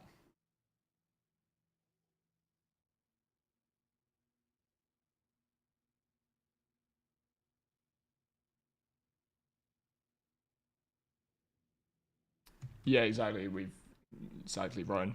We've had these sort of chats. We've literally been having chats at times in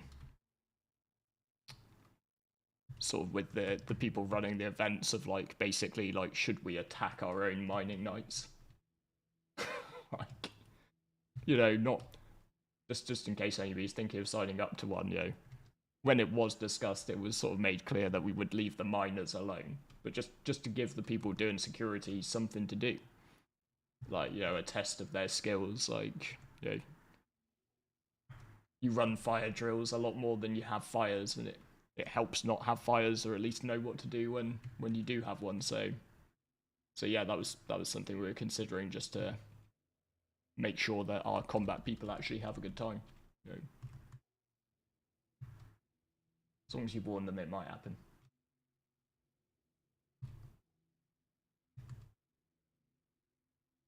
So yeah, if anybody's got any other questions that can keep me gabbing for another sort of 15-30 minutes. I've got to work on getting a streaming set up in, sort of, because we live in a 1-bedroom flat, so I need to work towards getting a computer for the next room, so that I don't have to ask my wife to go and sit in the bedroom while I do this.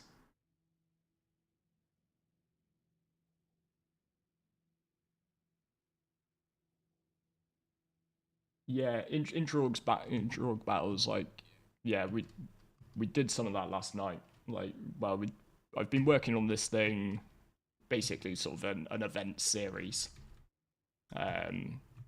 with sort of 3 episodes.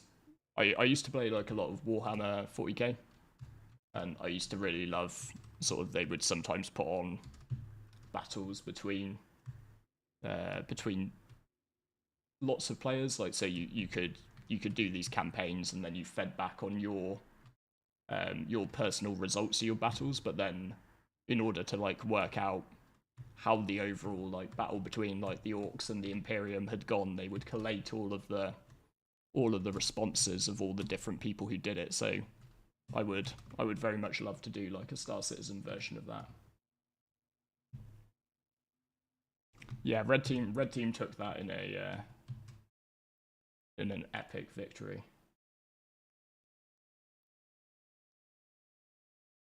How much harder do you think it will be running an org based in Pyro? That is a good question. I think it would depend. I think it would depend. Do you want to be based in Pyro, or do you want to go there? Like, so I think like what quite a lot of orgs will probably do is they won't until there's like a real reason to like, you know, live and hold ground in a null-sec system. Like, and you know, that would require basically like territorial control, like some way to establish territorial control over an area, which not going to happen for quite some time. So I think in the meantime, what probably quite a lot of orgs would do is they would base themselves somewhere safer, and then they would treat Pyro as like an expedition. You know, we are going out to Pyro with this much stuff that we are happy as an org that we can lose. You know, there are lots of sort of sayings in these sort of space games, aren't they? Like, don't fly if you can't rebuy, that sort of stuff.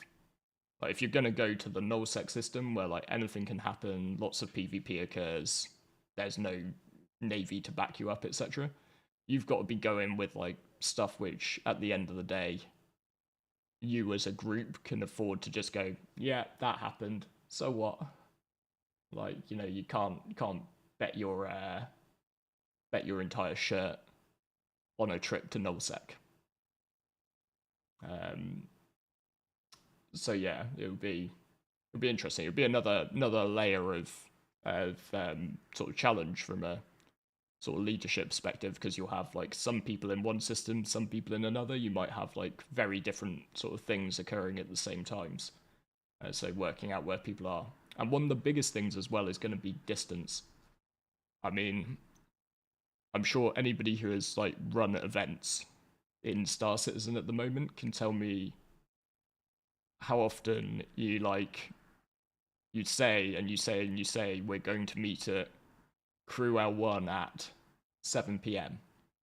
And nearly always somebody's at Arc L1, and you know, 40 million kilometers does take quite a long time to, you know, it's like if you've got like an XL1, it's what, 6 minutes? And 6 minutes like hanging around if you were the person who turned up on time waiting for that person to get from Arc L1 to Crew L1 where the event starts is, you know, it can add up. And if we add Pyro in and you're like, you know, you want to go to the event, but then you log in and you need to be at Crew L1 and you're like, I'm at Pyro 4. Then people will probably just start without you, because probably going to be a couple of hours. So yeah, the size of Pyro is probably going to be quite a big challenge for organizations and sort of groups of people getting together in the first place. But it's all stuff you can overcome. It's just you need to learn to like estimate the times it's going to take you to get places better. A lot of people will by default underestimate that. I think they'll update payouts for selling stolen goods. Absolutely. Yeah. I think with the cargo refactor, like, I think there will be a fair payout for stolen goods. That said, I think I quoted it. Sorry, I looked at our pages ago. It might not be what the pirates want it to be. That's all I'll say. Like if you look at examples of real world piracy, like where like oil tankers and cargo ships have actually been, you know, stolen by pirates, and the cargo has been moved off the boat, and there's, you know, it then falls down to like insurance companies to negotiate the repatriation of those things. They don't pay you the full price of a barrel of oil for your oil tanker. you get paid a price that reflects that you can't sell that anywhere else. So yeah, I think probably like 20% of the value of something would be fair. Like you steal my C2 full of Quantanium, 6.5 million credits if I sell it. Bit over 1 million for a day's work if you do. What do you reckon? Does that sound fair? Because that would create a really interesting player dynamic as well, wouldn't it? Because like a lot of people might not have been willing to negotiate with pirates if when they had you at the end of a gun and their hackles were up and all that sort of stuff. But you've got their ship and you've got the option to sell the goods for about 20%. Maybe you offer to sell it back to them for half of what it's worth or 40% of what it's worth. So it could create some interesting dynamics. Oh. Right, note to self: don't try and read chat while you try and mine Dolvine. I got really lucky so far, and everything I've had's been Hadonite. So I hate Dolvine with a passion. Good idea to have an offline such mobile feature to allow charter travel via. Yeah, charter travel. Charter travel is quite an interesting thing because, I would really like to see sort of the option to like use some of those domestic flights.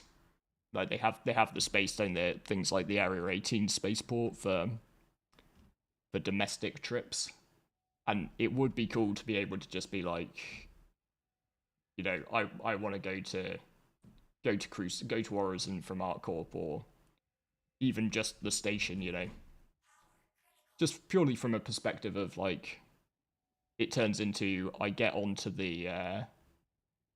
maybe get onto the ship in question, and then an animation happens, and I've got time to like go to get a cup of tea, go for a bio break, that sort of stuff.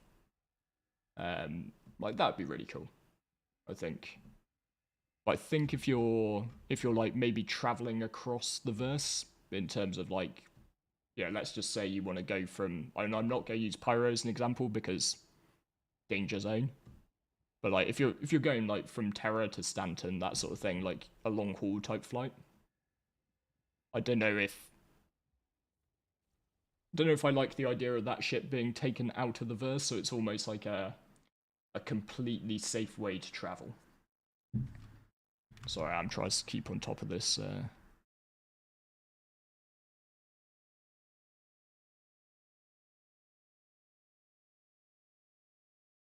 we go.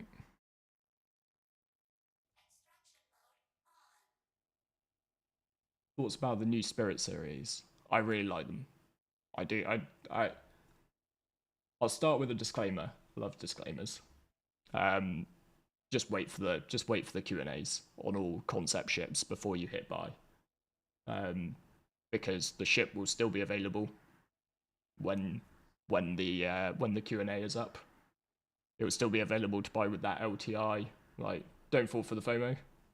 Let them answer a few more questions on it. Particularly, I thought like some of the presentation material like really well put together for things like the Expanse, but it does need, like, it needed questions asking about it to have definitive like yes no's, like does this only work with X, Y, or Z. What does slightly like little bit annoy me personally about the whole QA system is like I've seen people suggest downvoting as a way to deal with it, but I don't really like that because people could just therefore brigade their answers to the top of the list, their questions to the top of the list. What I'd personally prefer to see is like an element of moderation of like the QAs, because what does happen from time to time is it's just like when the thread goes up on Spectrum, it's just the fastest person to ask a question goes to the top, even if their question is frankly a case of like it's answered in the material. like the brochure has been released and like, you know, someone could ask a question like how many SCUs it got, and that could become one of the top questions. And because they only answer X amount of questions in those QAs, and that's our like best chance with a concept to make a decision about whether or not it's worth. Like, I really just feel that we should be guaranteed those all to be good questions that don't ask something which is just completely answered in the material, like that people who've read the brochure already know the answer to. You know, it should be saved for like clarifying things which are a little bit janky.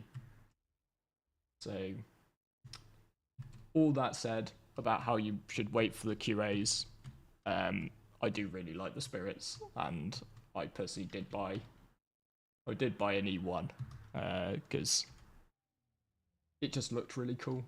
I'll come up with some other justification for why I got an E1, but I bought it because it looked great.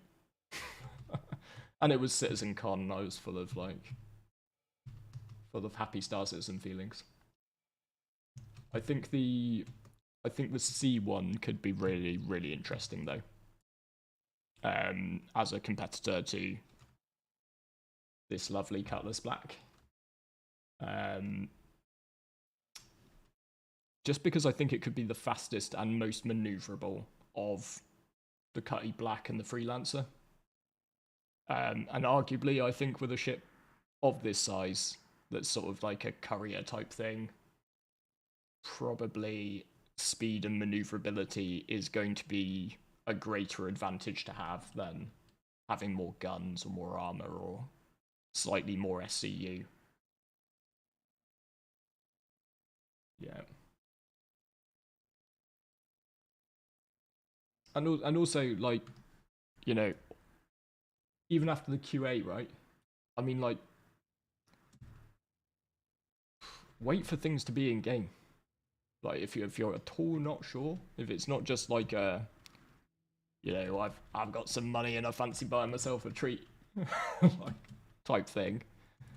If this is like I'm making a decision about what ship I want in the game, there's no better way to like understand whether you want it or not than waiting for it to come out, waiting for it to be released for a patch, making some money, and buying it with their UEC.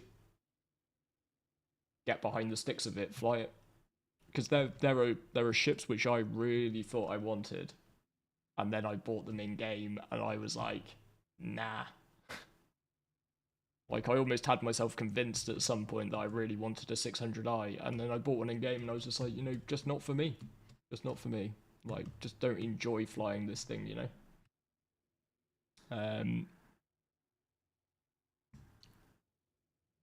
And yeah, sort of, just in general about ship buying, like, just remember that everything is available in game. Eventually. Like, all you need to enjoy Star Citizen is an Aurora. Or a Mustang. Now the Mustang's got a box, I might say Mustang. But one of those two things, I mean, you could probably buy an Aurora and never ever fly it in all of your time in Star Citizen, because if you join up with other people who need crew for their big ships, you know, you could probably, when you start the game, when like a patch goes live, you could probably get your mate to come and pick you up and take you out with them in a ship which is much better designed to make money. So yeah, never feel like you have to buy the latest shiny thing. So made a video recently, and I think one of the things I said in it there was if you ask a straw poll of Star Citizen players how much they've spent, probably the most common answer is too much or more than I thought I would, etc. Yeah. So thought the Expanse would be out by now. I can only see that the Expanse really working with cargo refactor. You know, you got to be able to like give your stuff to another player in another ship So, at the very earliest, you know, ship refining would have relied on cargo refactor, and yeah, and then you know, it needs more time. Like there needs to be like a patch which flags refining as an actual gameplay loop that they're working on.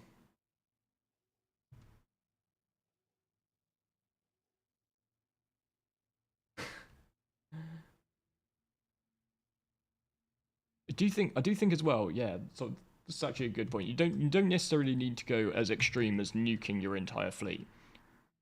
But I do think something that everybody should like do from time to time in the game is just a zero to hero.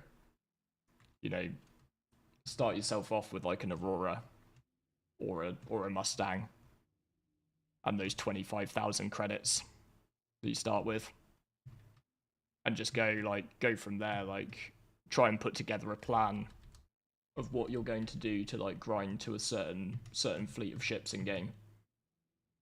And one of the interesting things about it is it will sometimes just like, you know, it's quite easy to get stuck into your same familiar loop playing Starship, but actually there's probably more to do in game than you're giving it credit for, because you just, you know, you haven't been rock mining in a while.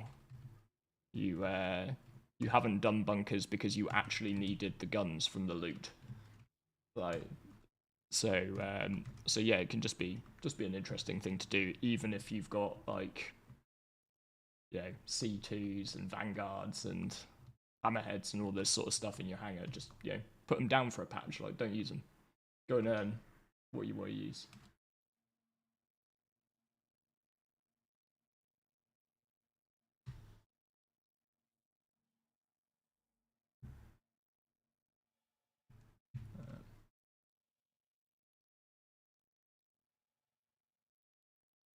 Yeah.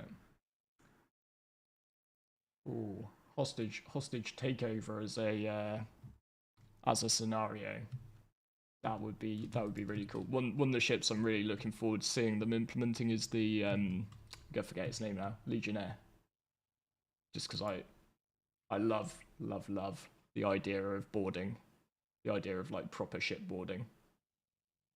Because logically as well, and like this is one of the things which drives me a little bit crazy about people not carrying guns and wearing armor when they're doing industrial work. Like, ships are hard to board. They are really, really hard to board. And they should be, like, you know, even if we just look at like the Cutty Black, for example, like just get out of the sea here. You know, let's just imagine this is just all shut off. I mean, everything, even in a ship this small, is just to my advantage, as long as I got one of these. As long as I'm wearing some armor. Like, all of the peaking spots are to my advantage. I have control of the bridge. There are some horrendous, like, gaps for them to come through. Like, they've got to come through choke points, and I've got all the, you know, it's not like Call of Duty where some pirate's gonna board your ship and then be like, ugh, camper. Like, yeah, no. Of course I camped. I wanted to win. Like, so this is this sort of the thing, like, but the one way that all of this stuff counts for nothing is, you know, if you don't have a gun and you're not wearing armor, like, then somebody could waltz onto your ship with a spork and take you down, you know?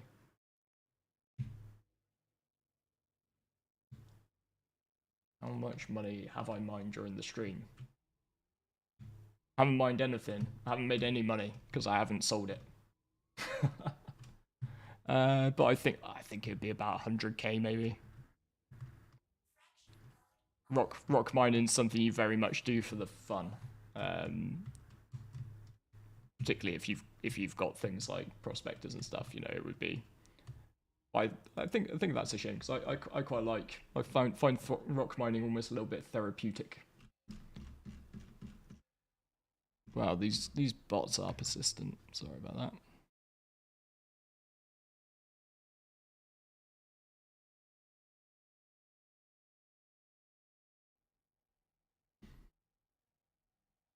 Yeah.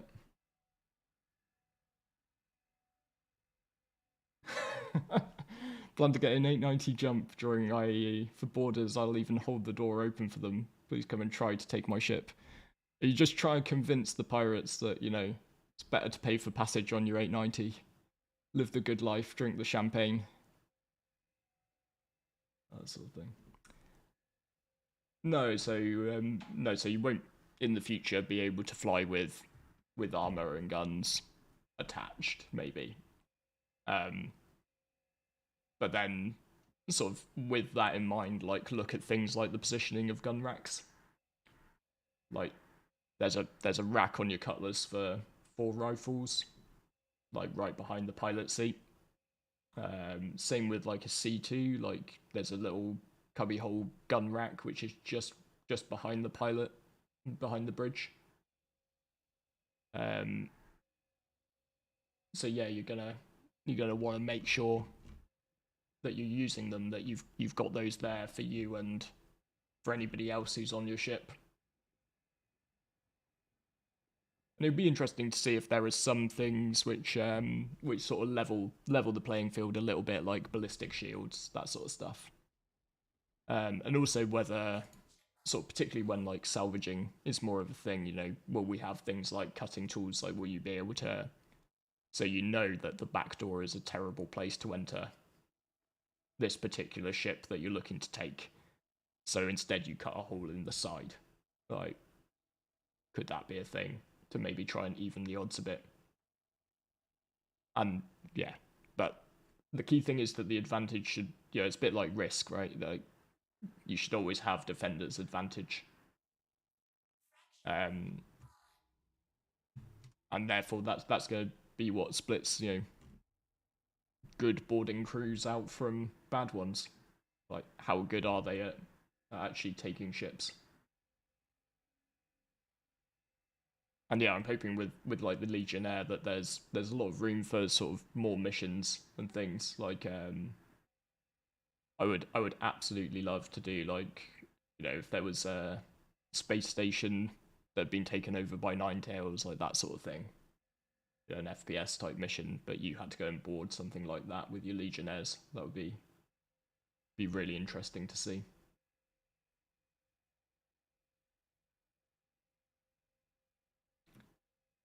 Yeah, that would be really interesting. That sort of ties in with some of the stuff they showed at CitizenCon with like the engineering roles, right? Like, will you be able to control certain things like the pressurization of certain parts of your ship, gravity generators? You know, that probably be probably be a decent tactic. Just let your guys know when you're about to turn the gravity off, and then wait for the boarding people to be having a moment floating around in the air as you come in and shoot them. So yeah, there's a lot of optionality there.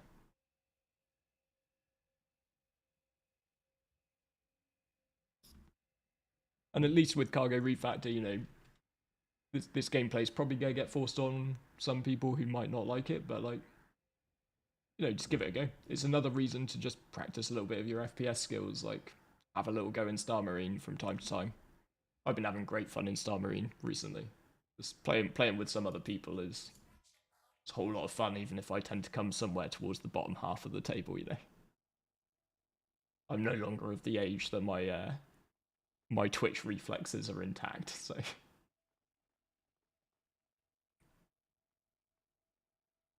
I have to say the animation on the extraction laser on the rock, sometimes giving you the feel that a large ship is just about to land right on your head, is a little bit disturbing when it happens.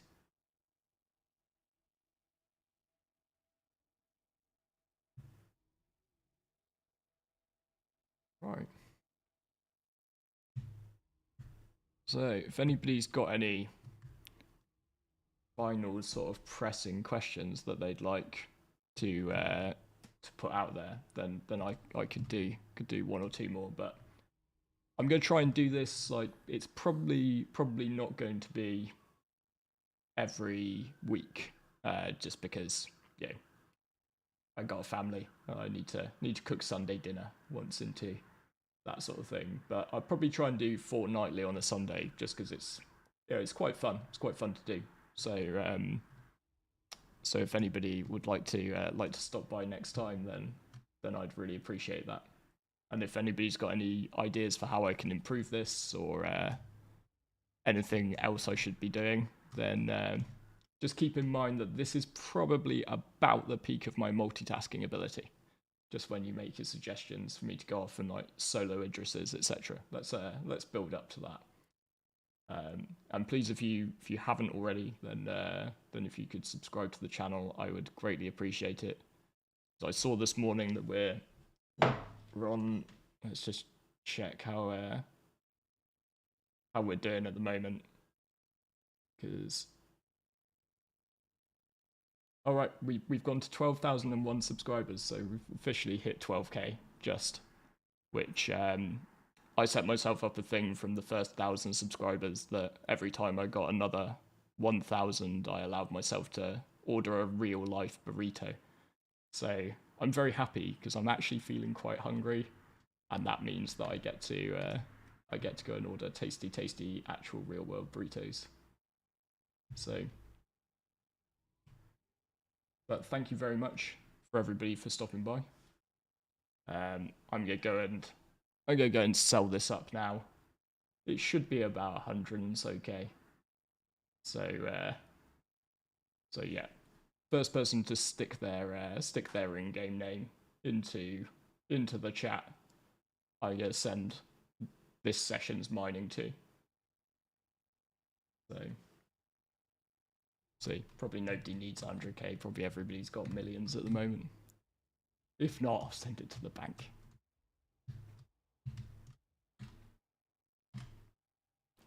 All right. If I get out here. Okay. Thanks everybody for watching. I'll catch some of you on Discord, I'm sure. And until next time, I'll see you out there. Cheers, folks.